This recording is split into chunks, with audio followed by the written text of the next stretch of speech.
গল্প এক হরিণের। নদীর ধারে এক ঘন জঙ্গলে নানা ধরনের পশু পাখি বাস করত। আর সেই জঙ্গলে বাস করত এক হরিণ।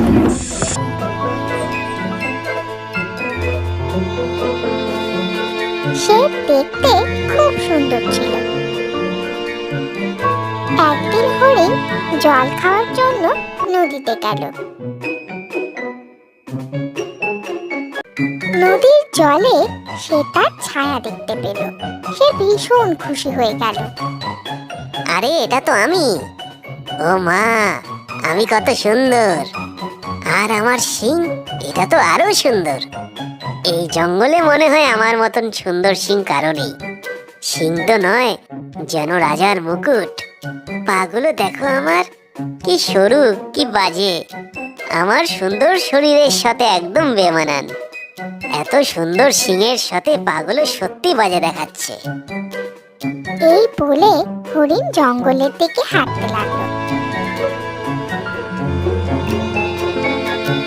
কিছু দূর যাওয়ার পর রাস্তায় তার সঙ্গে এক খরগোশের দেখা হয়ে গেল।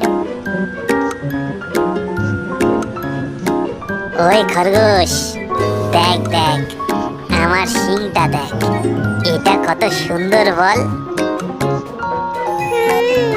সত্যি খুব সুন্দর, আর তোমাকে শিঙের সঙ্গে খুবই সুন্দর লাগছে।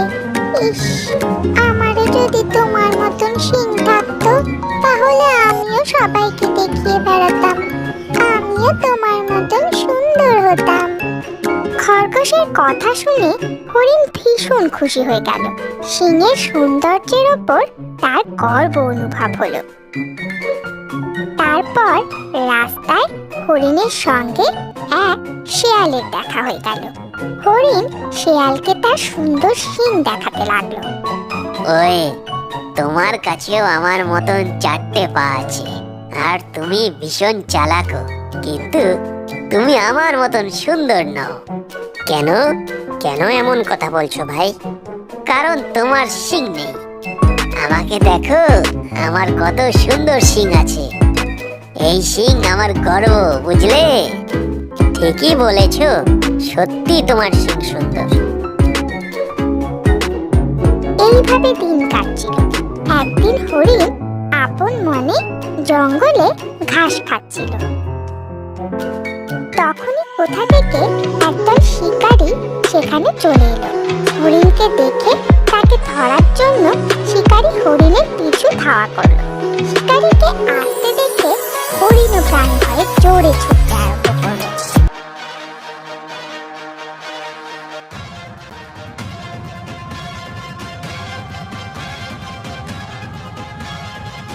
জঙ্গল ঘন হওয়ার জন্য হরিণের শিং ঝোপের মধ্যে আটকে গেল। সে অনেক চেষ্টা করলো ঝোপ থেকে নিজেকে মুক্ত করার, কিন্তু সে আরো বেশি করে ফেঁসে গেল।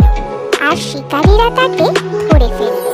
যখন শিকারীরা তাকে বেঁধে নিয়ে যাচ্ছিল, তখন হরিণের খুব অনুতাপ হলো। সে মনে মনে বলতে লাগলো, আমি আমার পাগুলোকে কত অবহেলা করেছি, কত বিশ্রী ভাবতাম। আর আজ এই পাগুলোই আমাকে শিকারীর হাত থেকে বাঁচাবার জন্য দৌড়তে সাহায্য করেছিল। অথচ যে শিংকে নিয়ে আমার গর্ব, এত অহংকার ছিল, আজ তার জন্যই আমার এই হাল হলো।